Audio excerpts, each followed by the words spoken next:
Uncanny Valley, Chapter 3, The Cat. The morning air hung thick and damp as Orson Glass stepped out onto the cracked sidewalk in front of the hardware store.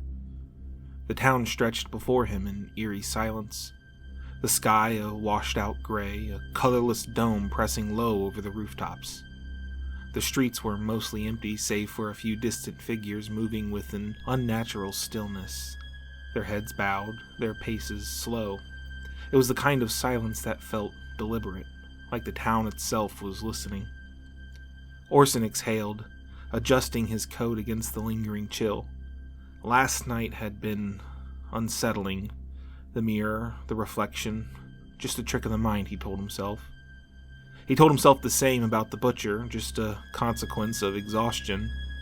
But even now, in the weak morning light, he couldn't shake the feeling that something had shifted, that the town had exhaled a breath it had been holding for far too long. But it wasn't the town he was thinking about now, it was the attic, that hole in the wall. Something had made it, something had been there before him. The thought unsettled him more than he wanted to admit. So he had a plan, a simple, logical plan, the kind of plan that settled an anxious mind. Go to the hardware store, buy some wood, patch the hole. He just needed to act normal, needed to remind himself that this was just a town, that people lived here, worked here, that there was nothing lurking beneath its cracked foundation.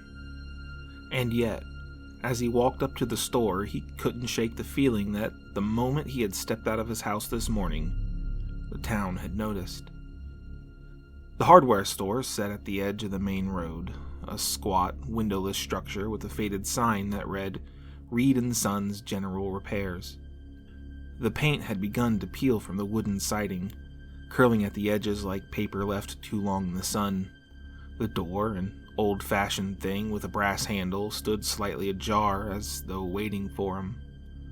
A bell jingled weakly as Orson stepped inside. The scent of sawdust and old varnish filled the air. The store was dimly lit, the overhead bulbs flickering just slightly, their glow jaundiced and uneven. Wooden shelves stretched from floor to ceiling, lined with tools, coiled ropes, nails in neat little boxes. The aisles were narrow, shadowed, the corners of the store fading into the dim recesses where the lights did not quite reach. Behind the counter, an older man stood polishing the blade of a handsaw. His hands were large, weathered things, knuckles swollen with age, fingers stained with grease and rust. He did not look up immediately when Orson entered. Instead, he finished his slow, methodical movement along the blade's edge before finally lifting his gaze. "Morning," the man said, his voice low and steady. Orson nodded. "Morning." The man's expression did not change, but there was something in his gaze, something knowing.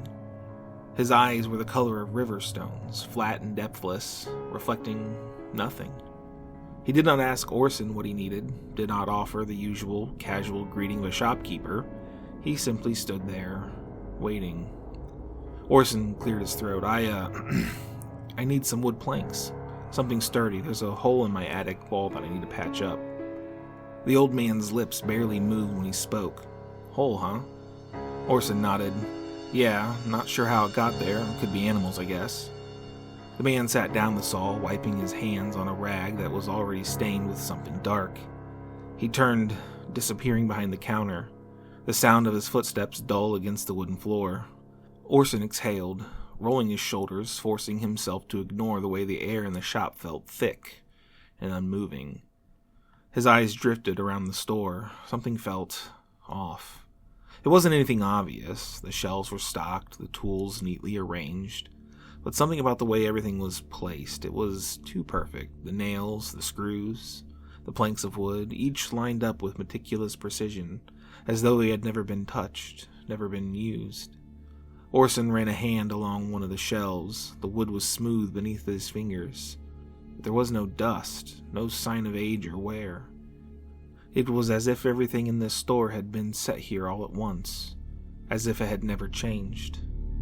A faint thump broke the silence. Orson turned sharply, his pulse quickening. Nothing, just the store, the dim light, the long, too perfect shelves. Movement. A flicker of shadow near the back of the store, a soft sound like something small slipping through a narrow space. He took a cautious step forward, his ears straining against the silence.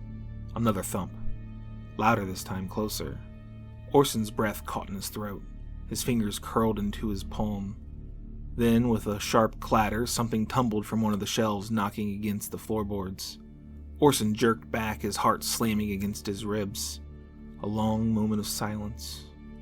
Then from the shadows, a pair of yellow-green eyes blinked up at him. The cat. The same black cat from the house. It sat there, tail curled around its paws, its head tilted slightly, as though amused by his reaction. Orson exhaled, the tension in his shoulders easing, but only slightly. He let out a quiet, shaky laugh, running a hand over his face. "Jesus," he muttered. "You again?" The cat flicked its tail, watching him with lazy, unblinking curiosity.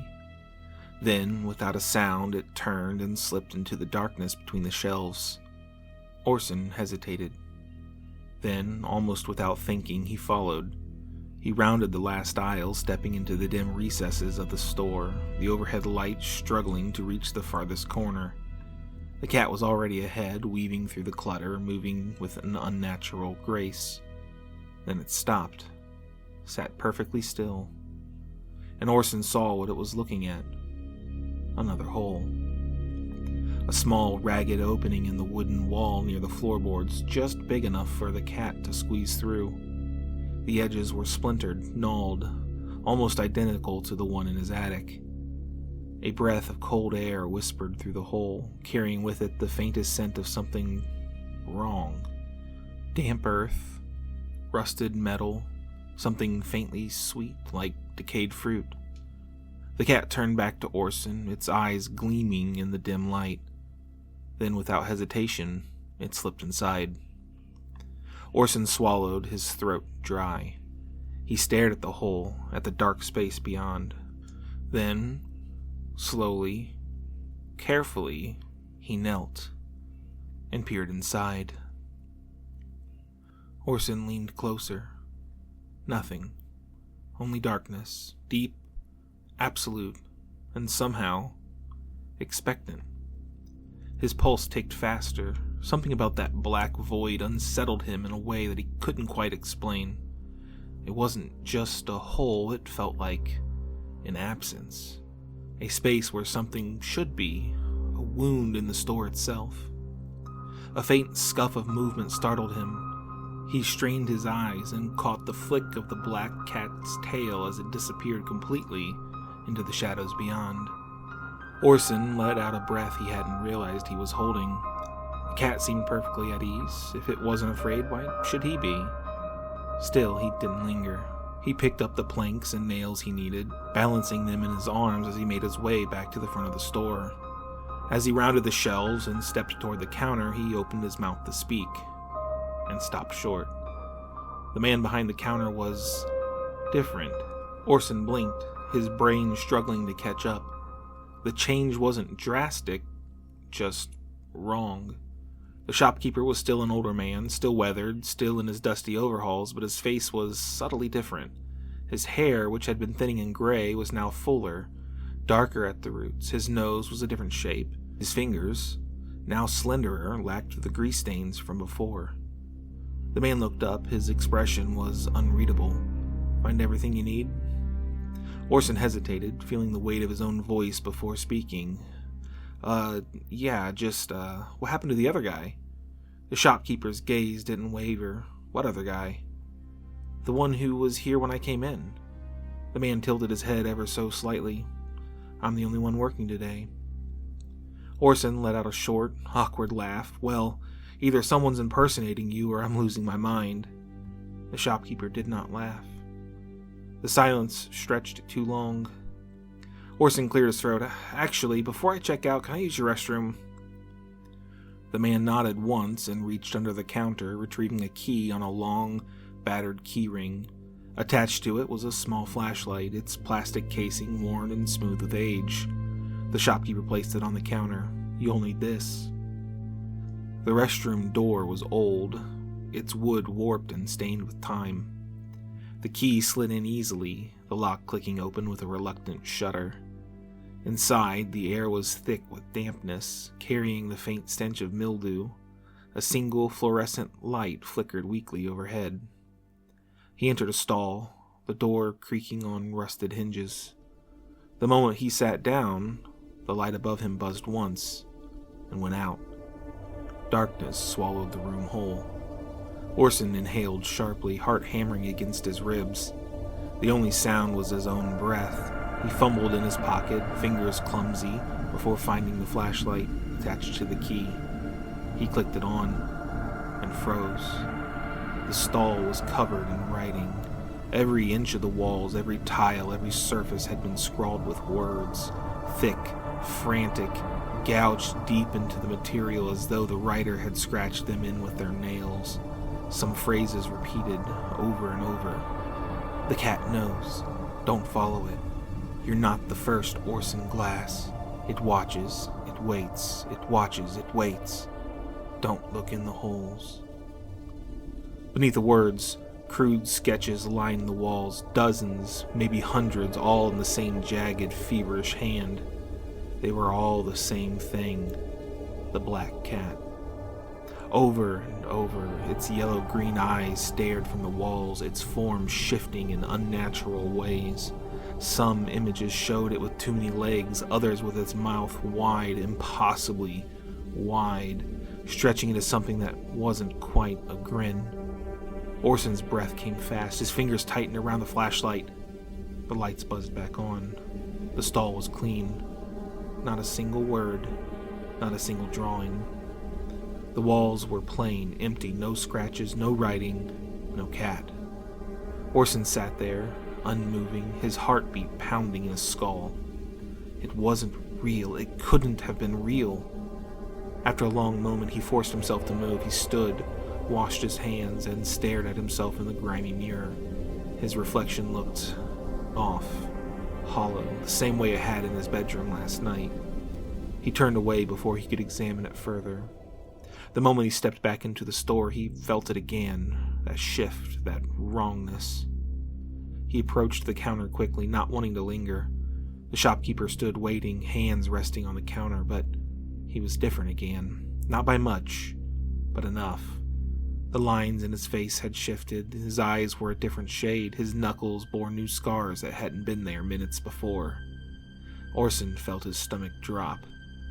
He opened his mouth about to say something, about to demand an explanation. Something. But then he glanced toward the restroom door. And he thought about the stall, the writing, the cat, the warning, "Don't look in the holes." His mouth shut. He grabbed his things, placed the money on the counter, and forced a stiff smile. "Thanks." The shopkeeper said nothing. Orson turned and walked out, gripping his purchase tightly. As he stepped back onto the sidewalk, the door to Reed & Son's General Pears swung shut behind him. And from the corner of his eye, just for a moment, he thought he saw the black cat watching him from the alleyway across the street. The drive home was quiet, the road stretching out before him in a twisting ribbon of damp pavement and mist-laden trees. The sky, still an unrelenting gray, pressed low over the town, casting everything in a dull, muted haze. Orson gripped the wheel, his knuckles stiff, his breathing steady. He was forcing himself from thinking too much. What he had seen in the restroom, it hadn't been real. It couldn't have been real. It was just his mind playing tricks on him. He was exhausted, rattled by the move, still unsettled by everything. That's all it was. He needed sleep. He needed peace. He needed to stop running. A sharp pang twisted in his chest, and he swallowed hard, gripping the wheel tighter. No, he wasn't going to think about that. Not now. Not ever. He forced himself to focus on the mundane. Groceries, fixing the attic, normal things. If he stuck to those, if he kept his mind occupied, everything would be fine. The house came into view, its tall, sagging frame rising from the mist like the bones of some forgotten thing. He pulled into the driveway, killed the engine, and sat for a moment in silence. Nothing strange had happened. Nothing had changed. Everything was fine. Inside, the house welcomed him with its unusual, heavy stillness. He set the groceries down in the kitchen, placing them away with slow, deliberate movements. The refrigerator hummed faintly as he stocked it. The loaf of bread settled onto the counter. The eggs slid neatly into place. The actions were grounding, rhythmic, normal. Finally, with his hands free, he grabbed the planks of wood and the nails and made his way upstairs. The attic door loomed ahead, half hidden in shadow. For a brief moment, he hesitated. Something in his gut twisted, some quiet warning unspoken. But he shook it off, exhaling sharply. It's just a hole. That's all. He pushed the door open. Inside, the attic was dim, the dust motes swirling in the weak light filtering through the single narrow window. The air was thick with age, the scent of old wood and something dry, almost brittle. His boots creaked against the floorboards as he approached the hole in the far wall. It looked the same, maybe a little bigger. Orson frowned, but pushed the thought away. Things shift, wood expands, nothing is wrong. He knelt, setting the planks beside him, pulling the nails from his pocket. He reached for the hammer. A sudden rustling sound made him jolt. He turned sharply, heart leaping into his throat. The black cat sat a few feet away, tail curled neatly around its paws, staring at him. "Damn it," Orson muttered, pressing a hand to his chest as if to steady his racing heart. "You've got to stop doing that." The cat blinked, utterly indifferent.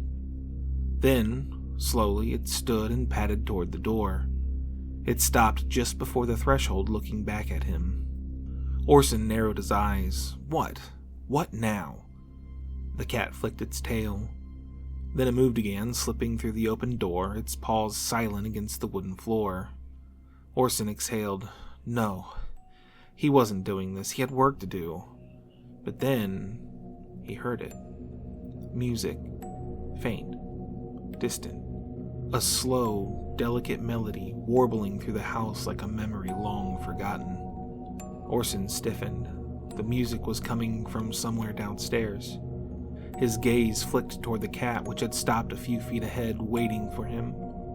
Orson swallowed. He didn't want to follow it, but he did. The hallway stretched long and dim before him, the floorboards groaning beneath his hesitant steps.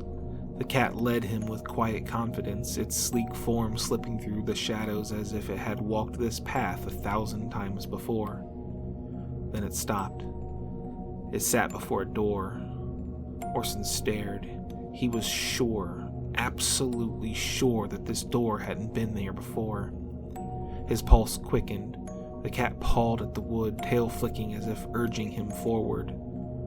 The music drifted from the other side, soft, delicate, a music box's tune playing on some unseen mechanism. Orson hesitated. Then slowly he reached out and turned the knob. The door creaked open. Inside, the room was small, dusty, forgotten. An old nursery. The faded remnants of pastel wallpaper curled at the edges, peeling away to reveal the bare wood beneath. A rocking chair stood still in the corner, draped in an old sheet. The scent of age clung to the air, thick and stale. And on a low, wooden table in the center of the room, a music box. It sat open, its tiny ballerina spinning slowly atop the silver pedestal. The melody continued, soft, delicate, almost sad. Orson stepped closer.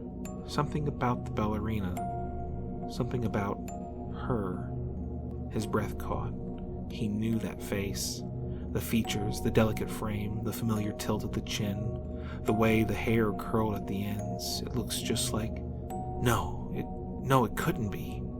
But the resemblance was unmistakable. And then the music stopped. The ballerina froze mid-spin. A breath of silence filled the air. Orson's pulse thundered in his ears as he leaned closer. And that's when he saw it. The tiny figure, the tiny, frozen ballerina. Her Her hands, once poised gracefully, were streaked red. A smear of blood painted the edges of her dress, a single dark drop clinging to the delicate curve of her cheek. Orson's stomach lurched. His breath came fast, his mind racing, screaming. A sharp meow shattered the silence. Orson flinched violently, his head snapping toward the sound. The black cat stood at the doorway, watching him with its steady, golden gaze. Orson's heart pounded. He turned back to the music box. The ballerina was normal again. No blood, no familiarity, just porcelain, just a figurine, nothing else. Orson swallowed, throat dry. He snapped the music box shut and left the room. Back in the attic, the air felt different, lighter somehow, as if something had lifted. Orson shook his head. It was just exhaustion, that's all it was, just exhaustion. He knelt before the hole again. For a moment, he hesitated. Had it gotten bigger? The edges seemed wider, the darkness beyond deeper. No, he was imagining things. Without another thought, he lifted a plank, set it against the hole, and hammered the first nail in. Each strike echoed through the attic, filling the space with sharp, hollow thuds. The hole disappeared. The job was done. Orson exhaled, rubbing his hands over his face. This town was getting to him. Tomorrow he would focus on something else. Something simple, something normal. Tonight, he just needed sleep. He stood, brushing the dust from his jeans, and turned toward the attic door. The black cat sat there, watching him, silent, still. Orson hesitated. Then, forcing himself to ignore the unease curling in his gut, he stepped past it and left the attic behind.